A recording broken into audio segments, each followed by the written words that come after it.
Assalamualaikum warahmatullahi wabarakatuh. Shalom, salam sejahtera bagi kita semua. Terima kasih atas kesempatan yang telah diberikan bagi kelompok kami. Dan kali ini kami akan membahas tentang tugas yang diberikan, yaitu memilih pemodelan data.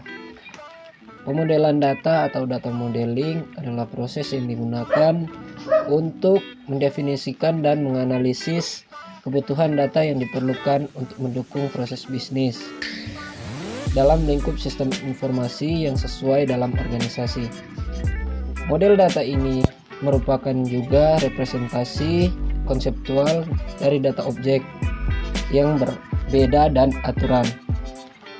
Untuk tugas ini kami akan membahas tentang pemodelan data yang berbasis objek. Untuk materi selanjutnya akan dibawakan oleh teman-teman saya.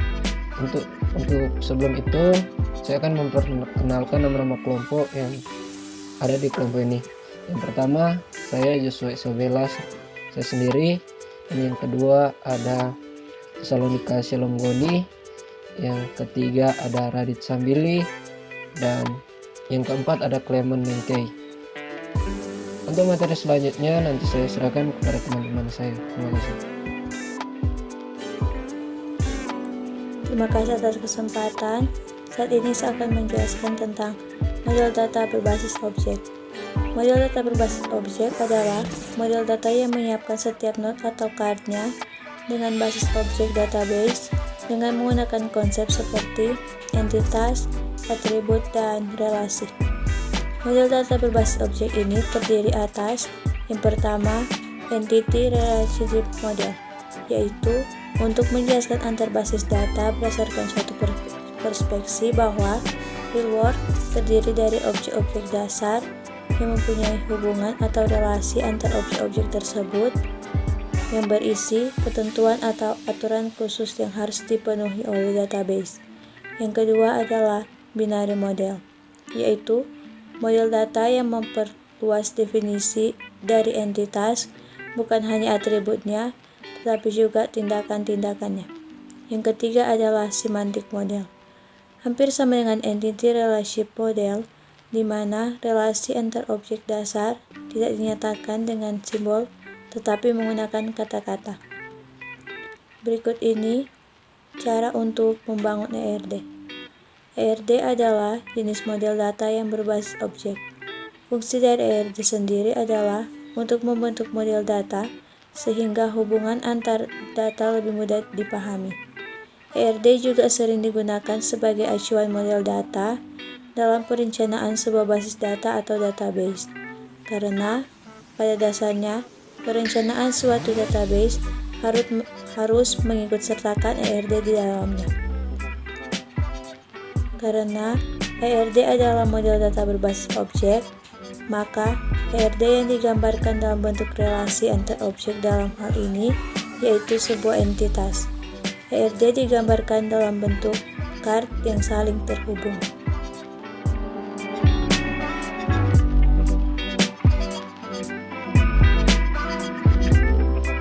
Terima kasih atas kesempatan. Saat ini saya akan melanjutkan materi tentang model data berbasis objek. Studi kasus. Sesuai dengan judul kali ini, kita akan bahas model data ERD dalam kasus sebuah perkuliahan berdasarkan pengamatan sudut pandang mahasiswa yang mengikuti mata kuliah. Berikut poin-poin rancangan database yang akan dibuat. Dalam sebuah perkuliahan, seperti yang kita tahu, perkuliahan akan berjalan karena adanya dosen, mahasiswa, mata kuliah, jadwal kelas, tagihan, dan nilai. Poin lainnya adalah mahasiswa diperbolehkan mengambil kartu rencana studi yang ingin diambil pada setiap semester. Dosen bisa mengajar lebih dari satu mata kuliah. Jadwal terbentuk dari gabungan informasi mata kuliah dan kelas. Mahasiswa yang mengambil jadwal yang tersedia akan membentuk kartu rencana studi atau informasi KRS mahasiswa. KRS yang terbentuk merupakan informasi mata kuliah yang diambil mahasiswa, tagihan perkuliahan, dan informasi nilai sesuai mata kuliah yang diambil tersebut. atau KRS. Mengidentifikasi entitas. Dalam kasus seperti yang dijelaskan di atas, entitas yang dimaksud diantaranya dosen, mahasiswa, mata kuliah, jadwal, kelas, tagihan, nilai. KRS, kartu rencana studi. Mengidentifikasi jenis relasi. Setelah listing entitasnya, selanjutnya kita identifikasi relasinya. Karena sistem yang digunakan pada perkuliahan menggunakan KRS, maka dosen bukan mengajar mahasiswa tapi dosen mengajar mata kuliah. Sehingga mahasiswa yang mengambil KRS dari jadwal adalah mengambil mata kuliah yang diajar oleh dosen tersebut. Entitas, bentuk relasi, entitas. Dosen mengajar mata kuliah membentuk jadwal. Kelas membentuk jadwal membentuk KRS. Mahasiswa mengambil KRS menghasilkan tagihan. KRS menghasilkan nilai. Jika dihubungkan secara entitas, maka diagram awal yang terbentuk kurang lebih akan seperti gambar di bawah ini.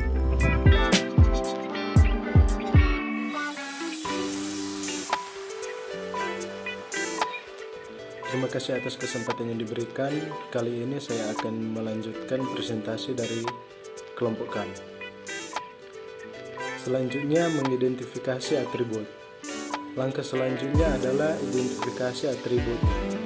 Atribut yang dimaksud di sini adalah karakteristik dari objek atau entitas itu sendiri.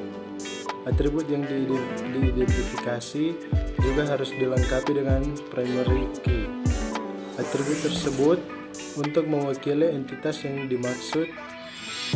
Contoh atribut dari entitas-entitas yang sudah diidentifikasi sebelumnya adalah sebagai berikut. Yang pertama, entitas dosen. Atributnya kode dosen dan nama dosen. Primary key-nya adalah kode dosen. Yang kedua, mahasiswa. Atributnya NIM, nama, fakultas atau jurusan. Primary key-nya adalah NIM. Selanjutnya, mata kuliah. Atributnya kode mata kuliah, nama mata kuliah, kode dosen, dan SKS. Primary key-nya adalah kode mata kuliah. Selanjutnya, kelas. Atributnya kode kelas, ruang, dan kampus. Primary key-nya adalah kode kelas. Selanjutnya dapat dilihat pada gambar berikut.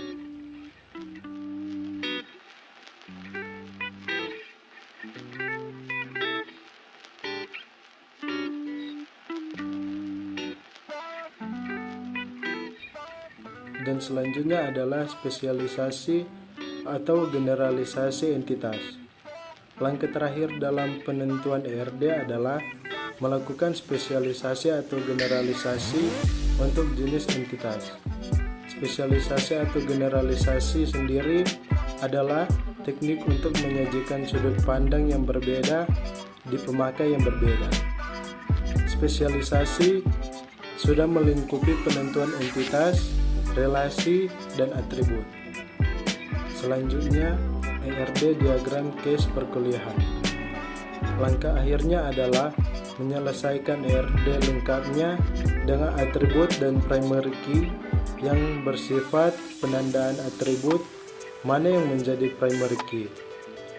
Kurang lebih hasil ERD dari hasil analisis yang sebelumnya kita lakukan adalah seperti gambar berikut.